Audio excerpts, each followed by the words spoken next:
only Dolly Parton could have a pet gala where dogs are modeling the clothing that represent different looks that she has worn, including different parts of her body are on these dog costumes. If you have not seen them, you should go look at it because I have never seen a full chest on a Labradoodle. So you've got a new album coming soon, Hummingbird. I listened to the title track because you've just released that, haven't you? Yes. And I have to say, I put it on once this morning and then another and another. It's got that. It's a bit of a hooky song, obviously, but it sounds great. Will I expect similar on the album? I feel like Hummingbird, it's the last song on the album. It's obviously the title track. It has a little bit of a bluegrass Appalachian feel that some of the other songs, not as artistic as that one. That's kind of like my little moment. But yeah, I mean, as far as I think the sonic side, I kind of lean in this area of being obviously commercial, but also making sure that the artistic vision stays aligned. So I feel like it's my most artsy song on the record. Okay. It's a moment. Well, a lovely moment, if you don't mind me saying. Thank you. And that's the beauty of an album as well, because you can just go off in different directions to a degree. But I like that more traditional sound, and that's why it jumped out at me. So that's brilliant. Thank you. So good luck with that. Out mid-June, June 14th. Yeah, brilliant. Now, the duet with Chris Stapleton is on there too, so we won't be unfamiliar with every track on there to begin with. No. So I've got to add huge success with that song. How did that come about? I've obviously had a lot of success with duets, and I wrote We Don't Fight Anymore and never wrote it as a duet or as a feature, and heard the demo after I'd sang it, and I thought, oh my gosh, I just feel like Chris Stapleton is supposed to sing on this song. Like I'm sure most people say, I would love Chris Stapleton to sing on this song. But I couldn't stop thinking about it. And for me, I have been asked so many times, like, what is your dream collaboration? And my dream was to have Stapleton sing on something with me. And so I thought about the best way that I could possibly get this song to him. And I came up with the best way would be to DM his wife on Instagram.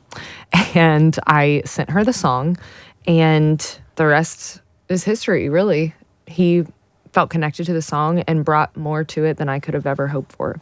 That's a really clever little ploy there, just around go the towards side the Y. Yeah. If you want something done, go to the Y.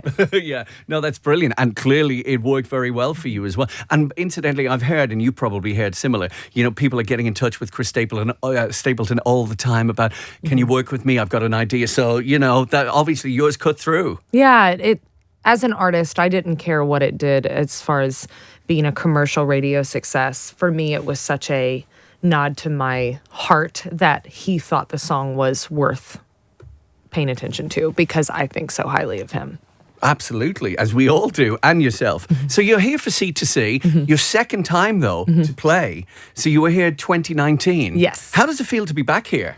Oh my gosh, it's so exciting. And I feel like so many things have happened in my career that it's going to be, I remember having so much fun. It was my first time over to the UK, and I'm just really excited to get to experience it again with more hits and more just like a truer sense of myself than I had when I first came here. What's the difference between playing a festival, because, this massive thing is coming to town for 3 days, and playing in your own right on tour? Do you find that, is it weird for you to just be, you've got a slot, so it's not all about you this time? Or, how does it work for you as an artist?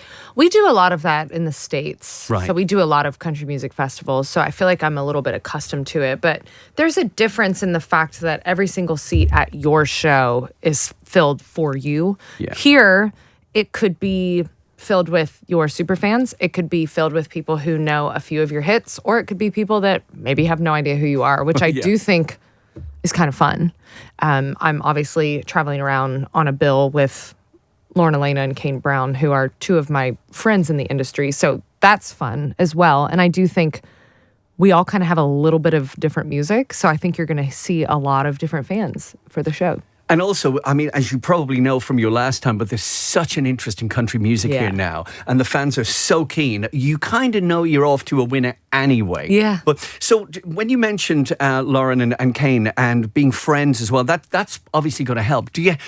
just so the audience understands, do you hang out together? Do you literally after the show, will you meet up or have a drink or whatever? Oh, yeah, for sure. Or in between or before, yeah. I mean, when I say, I feel like I've grown up, I know they've grown up together because they're from the same area, but Lauren and I are friends outside of work, and I've gotten to know Kane and Caitlin as well and been on tours with them. So I kind of feel like we've all grown up in this industry together. So it's really fun to get to tour with people that you're like, oh my gosh, I would actually love to hang out with you outside of this. And with touring sometimes can be a bit of a grind, obviously, when you know that non-stop. But if you're there with your friends or your mates, then it's clearly a little easier, isn't it? Yeah, it makes it a lot more enjoyable when you're fans of the artist, but also of the person. And just so I understand, you've been here a few days already, before the festival. So what have you been up to? Spending too much money is what I've been up to, and drinking too many things. Checking out the shops and the bars and all that. It's really fun. Yeah, I've just been walking an insane amount and enjoying. This is the first time that I feel like I've gotten to just walk around London and not just be working. So it's been really fun. So, I mean, it's funny, we had Kane here a little while ago, and when I was talking to him about, what are you going to be doing while you're here, he said, I'm going back to the hotel room and I'm going to play on my computer. So clearly, you haven't gone down that route. Of course he is. I have been on tour with Kane, and he would emerge, somewhere in the mid-afternoon and just take his gaming situation into the dressing room and game and then come right back out. So he's hilarious. Well, I have taken a different approach. Yeah, no, it sounds like probably a more fun one too, to be Maybe honest. not to him though. Yeah. No, absolutely. Although he did turn around and say to us, oh, Caitlin's here and she wants to go and see the tourist thing. But there you go. There's your pal Kane. Now, you were featured recently with Dolly Parton on her Pet Gala TV show. So, I mean, I saw little clips of it and there was just a stack of dogs in the studio, basically, is the bits I saw. Yes. It was truly, when I was asked to be a part of it, and then when I did it, and when I watched it on television, only Dolly Parton could have a pet gala where dogs are modeling the clothing that represent different looks that she has worn, including different parts of her body are on these dog costumes. If you have not seen them, you should go look at it, because I have never seen a full chest on a Labradoodle. Yeah. It was so fun, though. We had such a good time. And, I mean, she's the queen. Well, she's amazing. Well, we got to spend some time with her last year, and that was a bit of a big thing for all of us here in the studio. Yes. We had a moment or two. Now, I know you know her, but while I'm still on it, about that TV show, didn't you get to sing with her 9 to 5? I did, yeah. Were there some dogs involved in that? My little dog, Johnny, was supposed to be a part of it, and he heard one beat from the drums, and he was like, I'm out. I'll wait. I'll walk the carpet with you, but I cannot do this. So it was just Dolly and I. Did you persuade your parents to move home, to literally move house to be closer to Dollywood back in the day? Mm-hmm. And they did? I was 16. I saw an audition to sing in the country show at Dollywood. I thought that would be so much better than starting my sophomore year of high school. So I convinced my parents to let me quit high school and homeschool, and we moved almost 5 hours away to Pigeon Forge, Tennessee, where Dollywood is, and I did 6 shows a day, 5 days a week, and I finished my schooling in between, and I got my diploma in the mail. You get Chris Stapleton to perform with you. You get the parents to move home. I mean, figure out, I'm very resourceful. I figure something out, and I'm really good at convincing you to do it. I'm picking up the vibes across the studio. There is nothing, if you set your mind to it clearly, that you can't get people to do. I like that.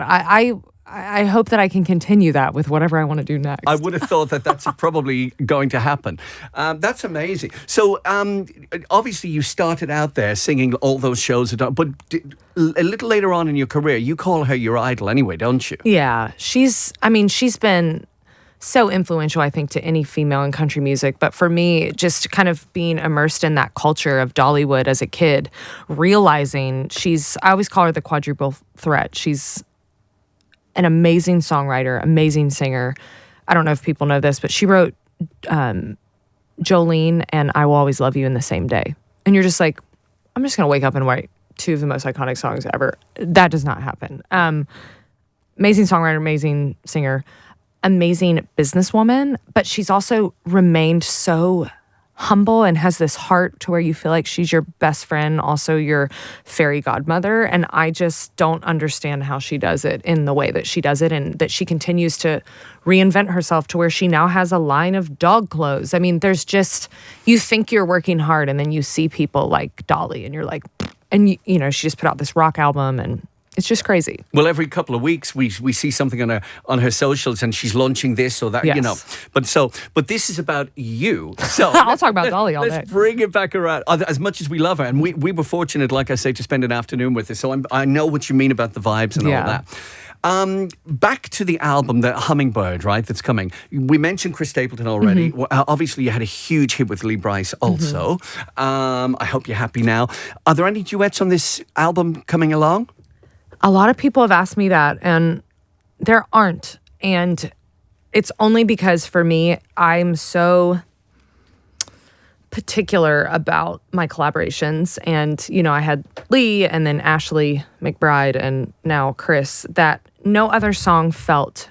There's one other song on the album that I can't say the name of, but it could potentially lend itself to have a second version of it later on down in the year that maybe could be a collaboration. That it's the only one, but just I'm so big about timing and who it is that it just didn't feel right yet. Okay, but we'll watch out for that. Yeah. And if it happens, I'll remember you were sitting in front of us to tell us that. Yeah, I mean, I already know who it would be. She knows. We're just waiting for the moment. Well, we've narrowed it down. It's a she. Okay, well, listen, we'll keep an eye out for that.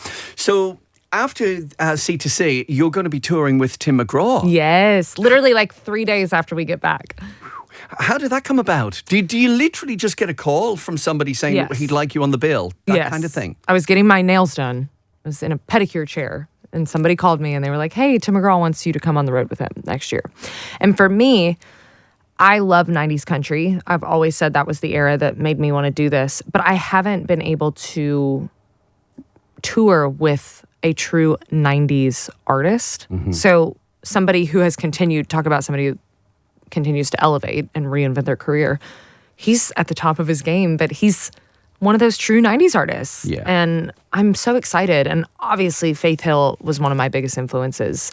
So I'm hoping that we can become best friends. And I actually hung out with Tim last week, and he's just wonderful. And I'm hoping that maybe I can get an 8-pack like him at the end of the year. Well, I know his fitness regime is scary, isn't it? It's scary. I told him I'm ready to flip some tires. Let's try it. I think we'll share some of that on socials. I will. You? Oh, I will. And we'll all get an angle. A good laugh. Yeah, yeah, good laugh amongst many other things. So you've got so much going on at the moment, right? Have you been tempted to go, venture into other little things? We were talking about Dolly a little while ago. She's on top of everything. Mm-hmm. Or is it literally the new album, the tour? Do you see beyond that, or is that? You're just dealing with that right now? No, I mean, I definitely am trying to start to move into a place where, the right branding deals, or I've got some of those going on. I just announced my Ford Bronco sponsorship that I'm doing, and there's some other things in the pipeline. And acting is something that I'm really interested in and want to do more. I've done quite a bit of hosting, but that's something that I really love. And I look to women like Dolly or Faith or Reba or Trisha Yearwood, who have elevated, whether it's cooking or acting or dog lines or whatever, to just figure out how do you continue your brand and continue to challenge yourself.